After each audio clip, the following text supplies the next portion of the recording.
Welcome to Ask the Expert, your go-to source for practical insights on business and finance. I'm your host, Nicole Pride. We are going to pick up where we left off last week. We are talking all about FinFest. On November 9th in Long Branch, New Jersey, the dfree movement will host FinFest, which is a free financial festival that brings together professional resources and powerful tools that will help you make money, manage money, and invest money. And joining us today are our sponsors who are collaborating with us to bring a one of a kind experience for all of those who will be attending FinFest. So joining us is Portia Fields. She's the Vice President of Business Development at Prudential, where she spearheads initiatives to expand market reach and boost wealth building resources for Black Americans. Under her leadership, Prudential is embedding equity in its practices by breaking down systemic barriers and fostering generational wealth. Portia's work is grounded in her deep expertise in marketing, strategy, program management, and data analysis. And beyond her role at Prudential, she serves as the board chair for Afrocentric Professional Development Shop, which is a nonprofit supporting holistic education and intervention for those impacted by substance abuse and domestic violence. So we're so happy to have Portia with us today. Also with us today is Markus Rodriguez. He is the Director of Diversity, Equity, and Inclusion at Long Branch Public Schools, with 25 years dedicated to elevating student experiences. Markus champions a groundbreaking approach to DEI, emphasizing systemic change over performative gestures. We're also happy to have with us Tasha Youngblood Brown. She is the Monmouth County Alumni Chapter of Delta Sigma Theta Sorority, where she is the Economic Development Chair. And she's also the CEO and founder of the Brown Bag Collective, a consulting firm that bridges the gap between technology, entrepreneurship, and education. So, as you can see, we have some very strong partners with us who bring a wealth of expertise, and we're so happy to have each and every one of you with us today. So thank you, thank you, thank you. Thanks for having us. Thank you, Nicole. Thank you. So what we like to do here at Ask the Expert, before diving in on the general topic, we like to get to know our experts a little bit. So we'll start with you, Portia.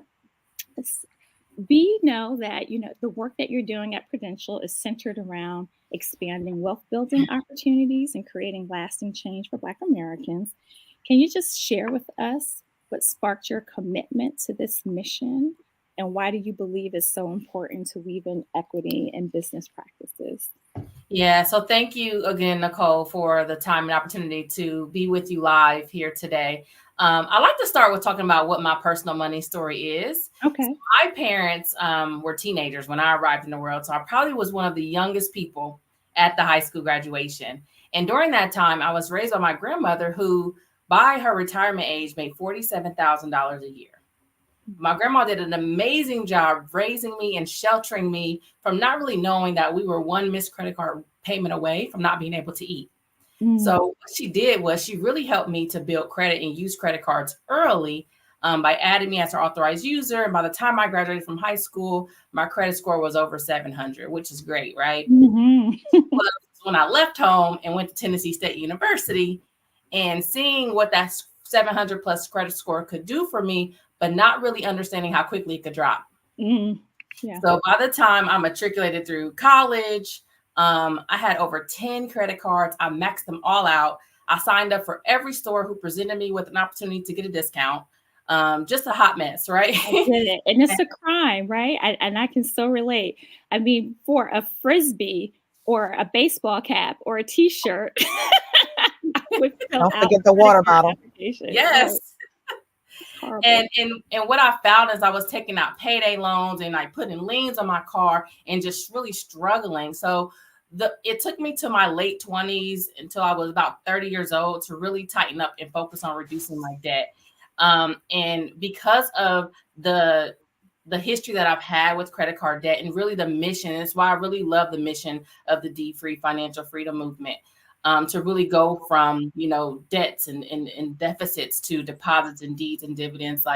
So what I really found, why I'm really passionate is because I didn't have the guidance, right? I told you my parents were young, we grew up together. My grandmother did the best she could. But now that I know better, I am really invested in helping that young Portia who, has all the credit cards, who's really addicted to shopping, to do things differently in her life, his or her life. And that's really what I'm passionate about is teaching the younger generation, our future leaders, on how to do things differently and be smarter about money and credit. Credit is great, but knowing how to leverage it to your best advantage is really what matters the most. Mm-hmm. And I tell you, so many people can relate to your story, and it's so great that you've been able to accomplish all that you have, and bring that experience to your work. So that's pretty excellent. So Markus, hello. Hi there. Educator at Long Branch Public Schools for going on my 26 years now. Congratulations. I really love what I do. It's all about serving kids and really giving them opportunities they wouldn't otherwise have, which is what, in my estimation, this position is all about. It's giving students and staff too exposure and opportunities to perspectives and to things they really wouldn't otherwise. And it's been a great experience so far. Mm-hmm. And so I just think it's commendable for Long Branch Public Schools to have a DEI department or office. And I don't know, is that rare for many public school systems? I believe we're one of the first districts in the state of New Jersey to actually devote an entire office to that purpose. Mm-hmm. And then shortly thereafter, other districts followed.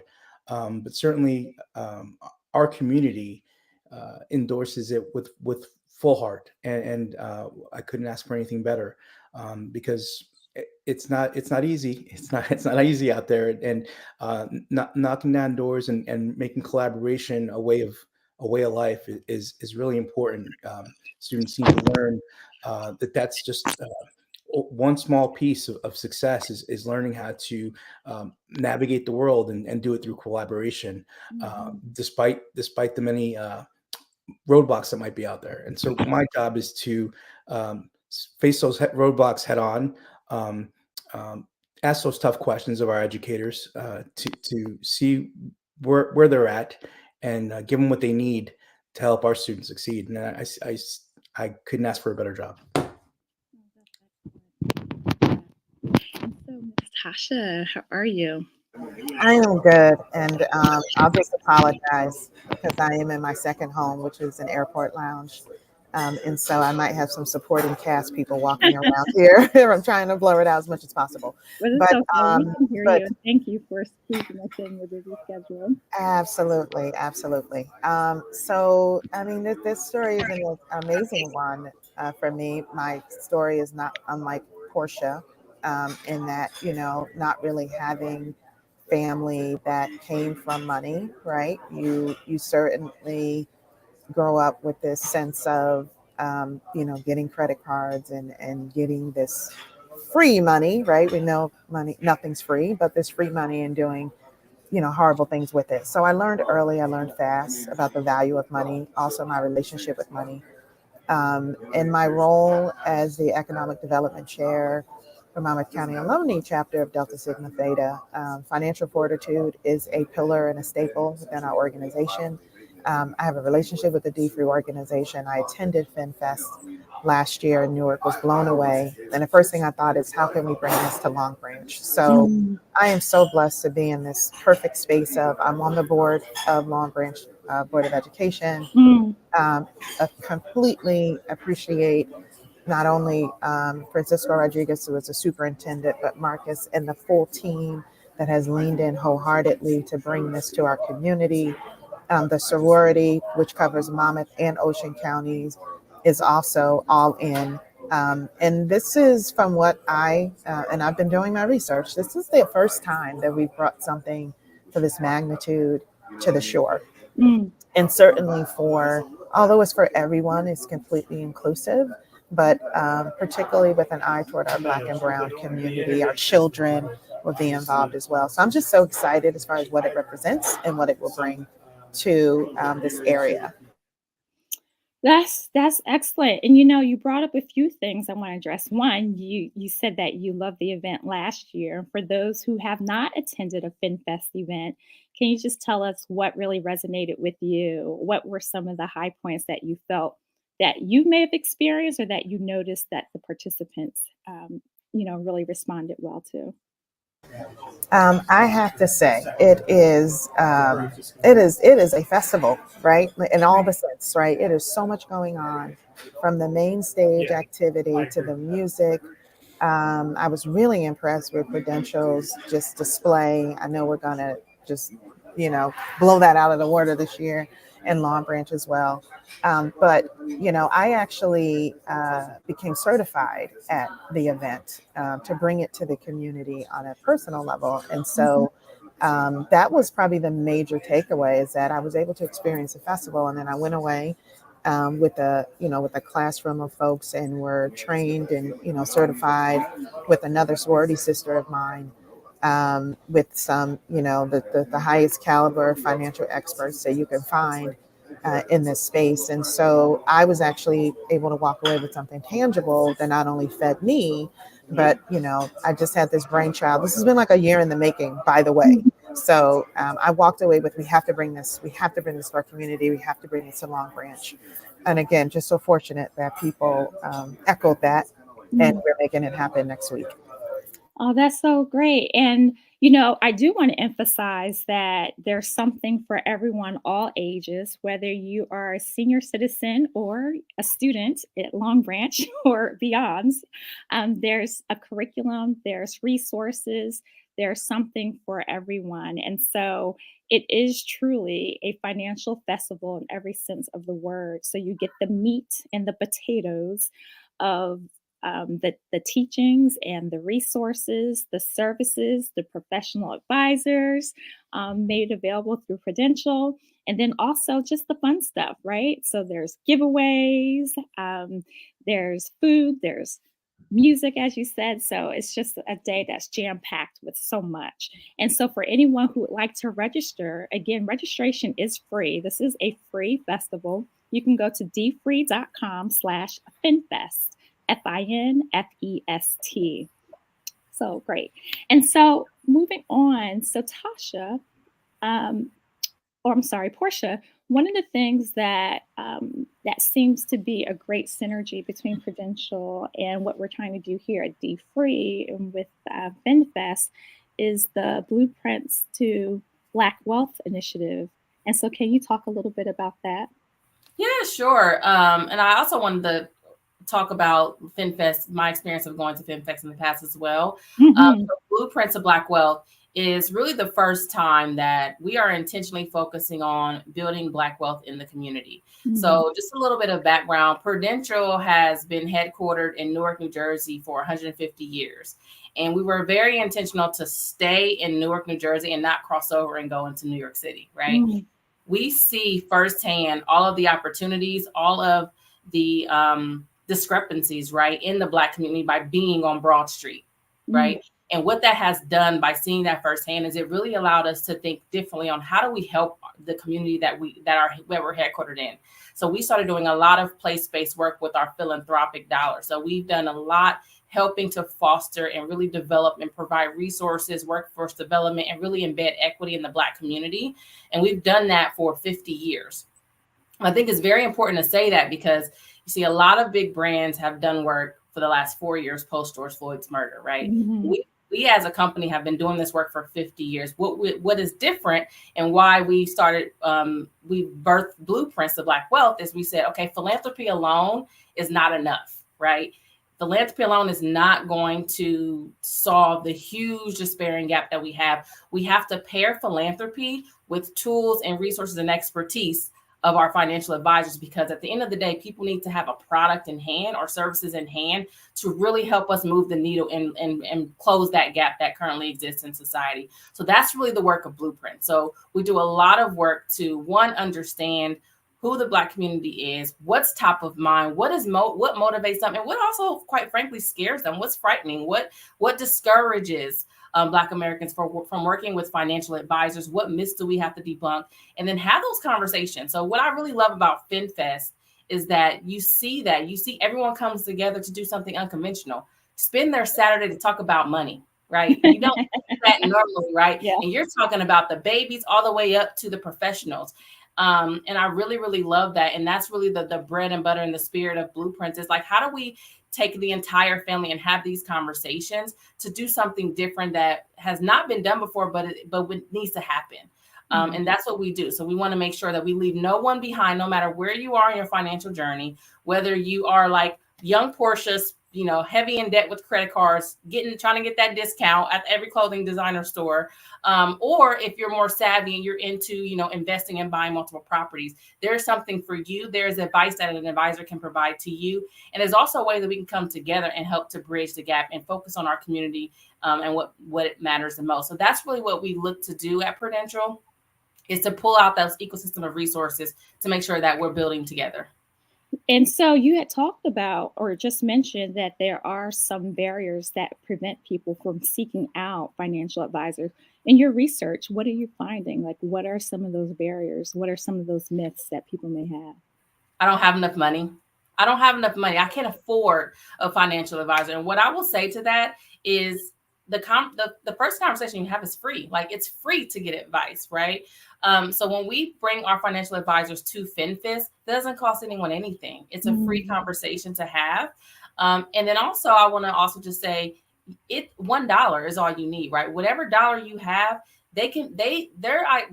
what they do as a professional is make sure that they build that plan with you to make your money work harder for you. So you don't have to have all the answers. I think that's also the thing. I don't know what to do. That's fine. We have friends for that. We bring our financial advisors to do so.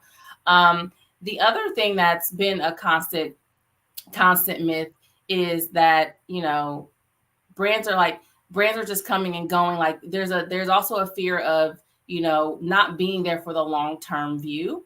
Because we've seen a lot of brands unauthentically come in and try to get our business, right? Mm-hmm. You see us, you think that we're just a dollar sign.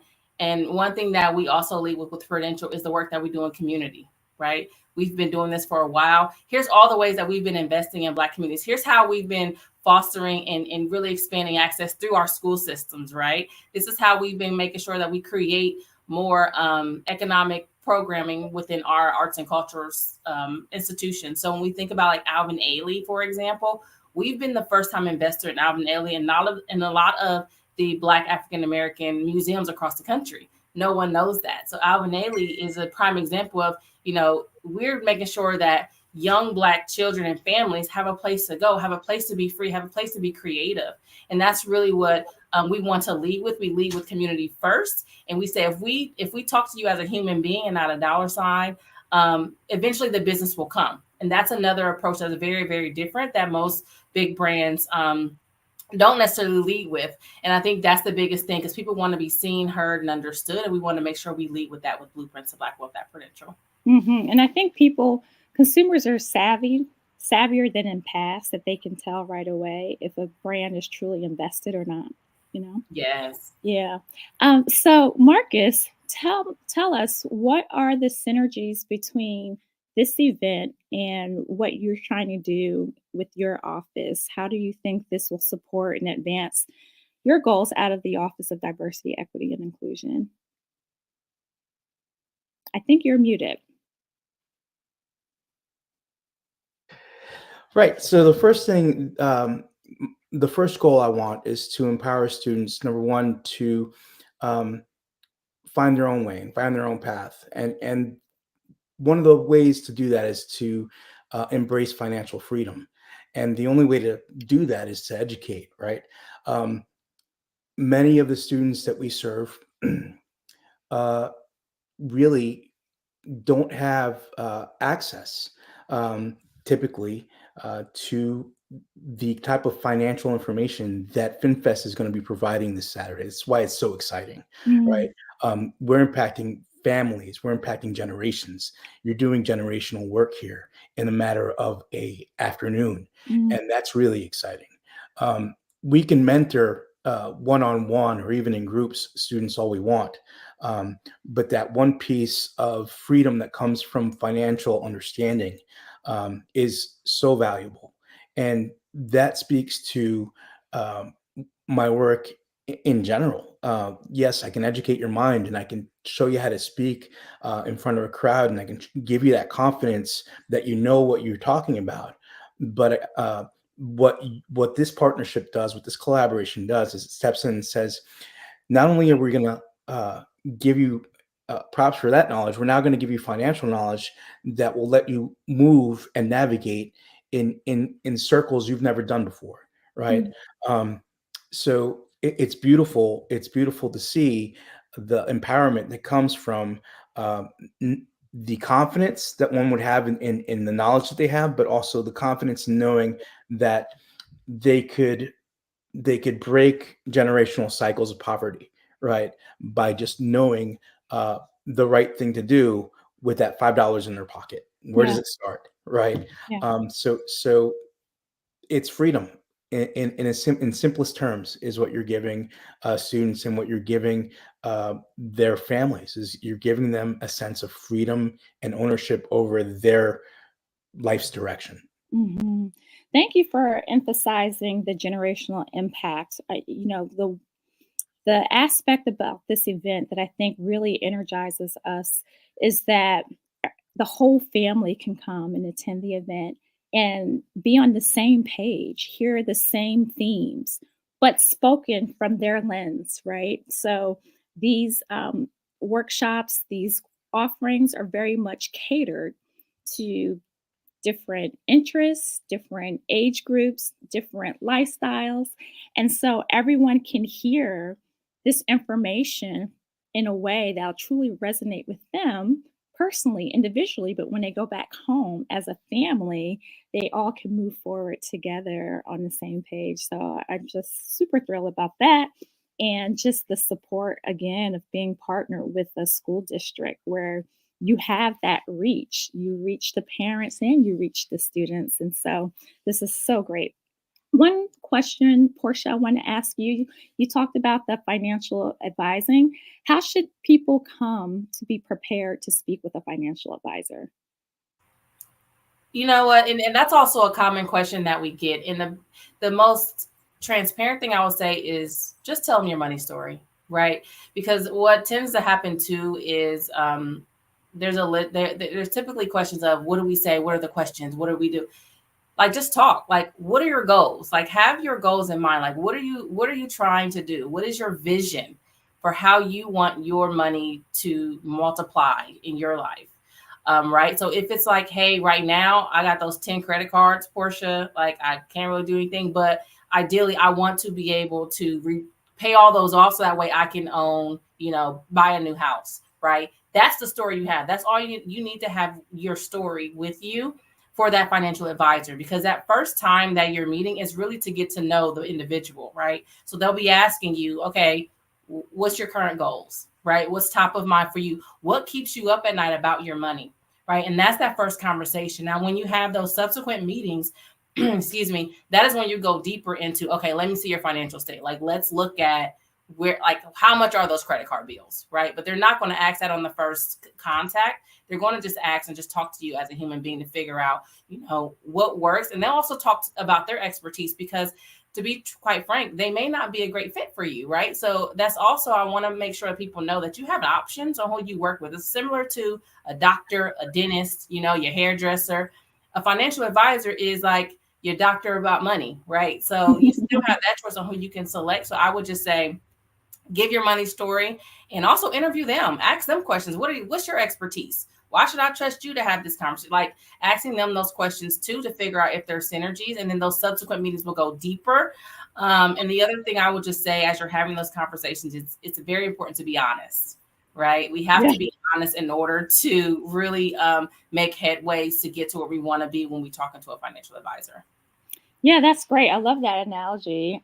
Just the doctor for your money, right? And so you so many people, either they go to the a medical doctor or a financial advisor and they feel like they have to hide stuff, but you don't benefit from hiding information, right? Yeah, so that's great. Thank you.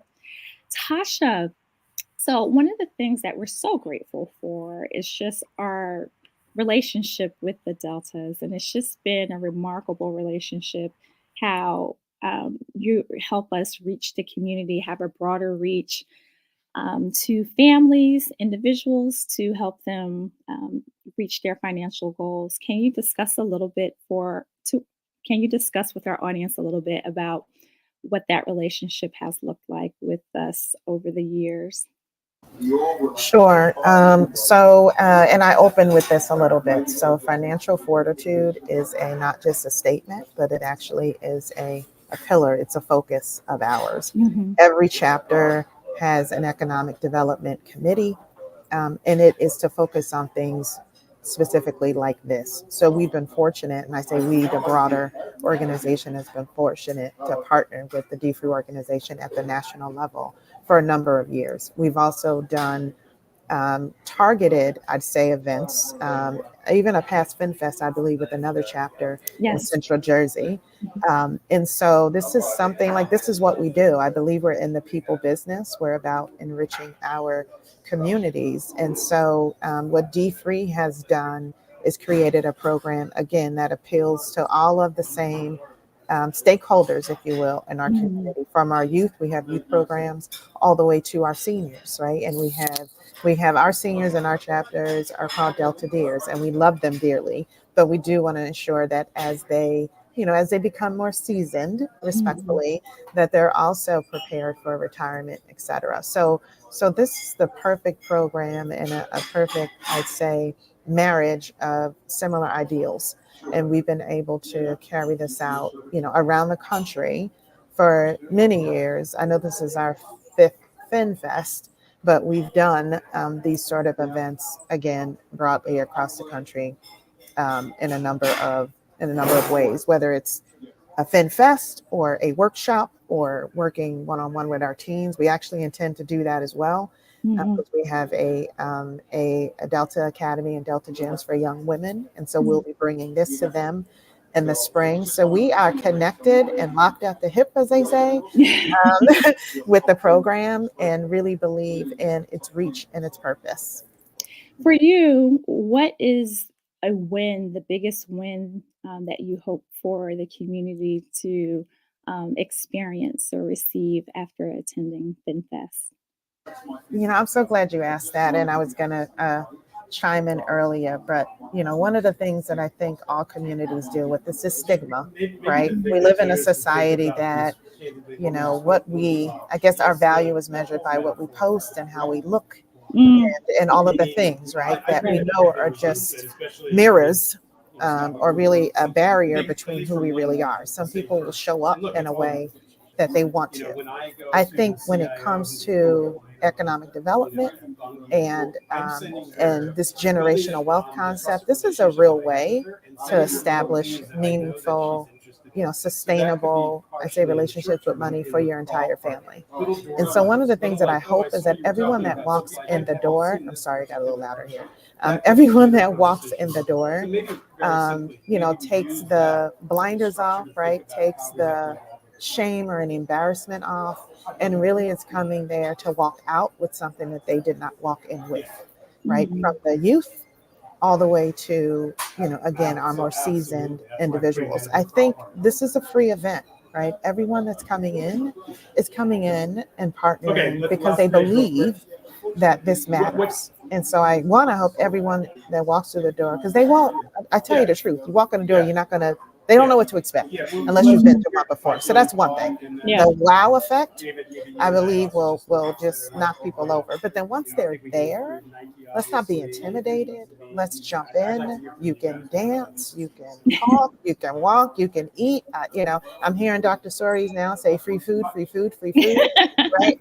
we want to feed our communities as well. But I really hope that everyone comes to just get something out, and not be ashamed of whatever their current circumstances are, but really coming to change. I'm bringing my children, right? They're second generation, but again, their goals and their aspirations. Mommy's not going to fund that. Daddy's not going to fund that for the rest of their lives, right? Yeah. So it's their opportunity to get a little something for them as well. So I just hope people just walk in and walk out better than they, that with a better relationship with money, I should say, than they did when they woke up that morning.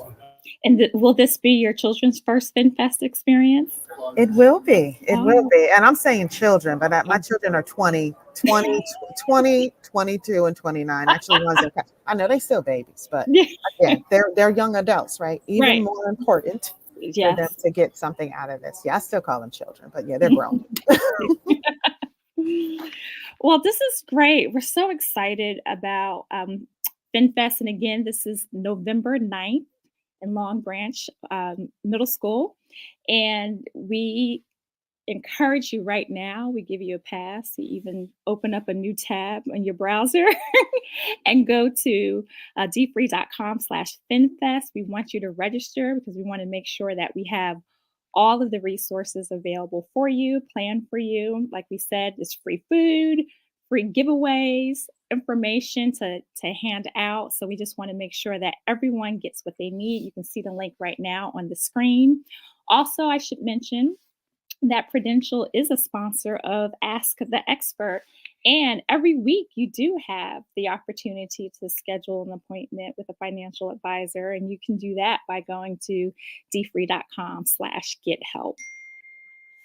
So thank you everyone for being here today. And we're just so super excited about the partnerships that we have. And I hope that everyone here, or everyone who's here now and who will watch this in the future, will be excited about the program and look forward to all of the great things that will be offered. And that concludes our episode this week. So thank you very much. Thank you so much. Thank you. All right. So we'll see you same time, same place next week. Bye.